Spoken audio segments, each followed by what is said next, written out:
في ناس كل مهمتها في الحياة إنها تسخر منك وتقلل من أي حاجة أنت بتعملها، وما بيهدلهاش بال غير لما تشوفك في النازل.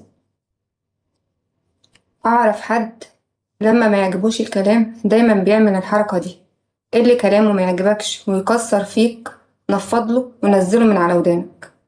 ما تعملش قيمة الكلام يحاول يهدمك، لأنك لو صدقت وكذبت نفسك هيتمكن منك وهتيأس، وهتحس إنك فعلا مش أهل إنك تحقق أي حاجة، وهيبدأ يتردد على عقلك كلام من نوعية انت مش نافع، انت لو كنت قادر تعمل حاجة كنت عملت، ما انت اصلك فاشل، الكل نجح وانت واقف مكانك، وهلم جر لحد ما تصدق وتحس بالعجز والفشل تجاه اي حاجة انت بتعملها.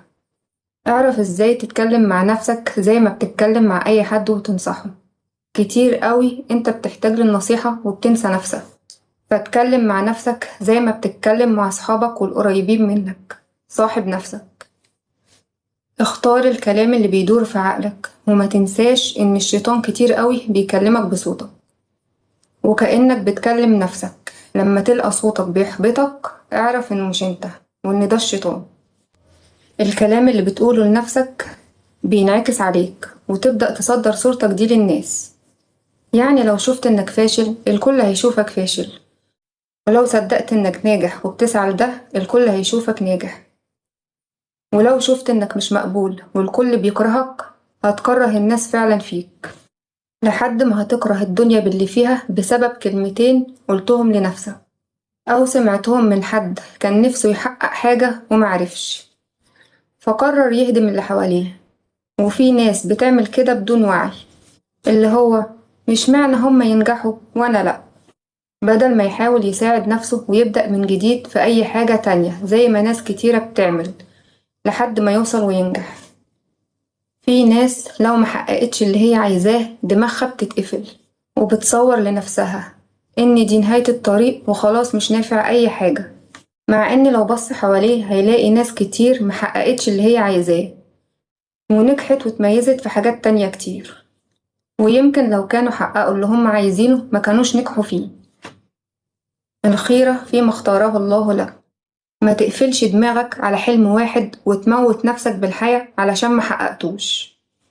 خلي عندك بديل، ويمكن البديل يوصلك للحلم اللي كان نفسك تحققه. في ناس دورت على بدايل من نفس حلمها علشان تقدر توصله.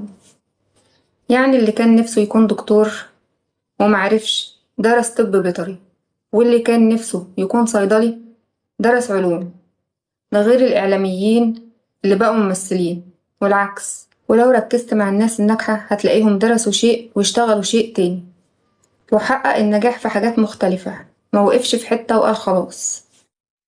ولو دورت وراه هتلاقيه فضل يعافر في كذا حاجة لحد ما حقق نجاح كبير. احنا اللي معظمنا بيكون عايز النجاح بسرعة ويحقق كل حاجة بدون مجهود، مع ان حقيقة الدنيا انها دار شقاء وابتلاء. فاعرف حقيقة الدنيا واصبر. ربنا قال: وأن ليس للإنسان إلا ما سعى وأن سعيه سوف يرى. انت كل اللي عليك السعي، والنتيجة من عند ربنا. امتى وفين وازاي الله أعلم، بس اتأكد إن ربنا ليه حكمة في المنع والعطاء، وإن الخير فيما اختاره الله لك.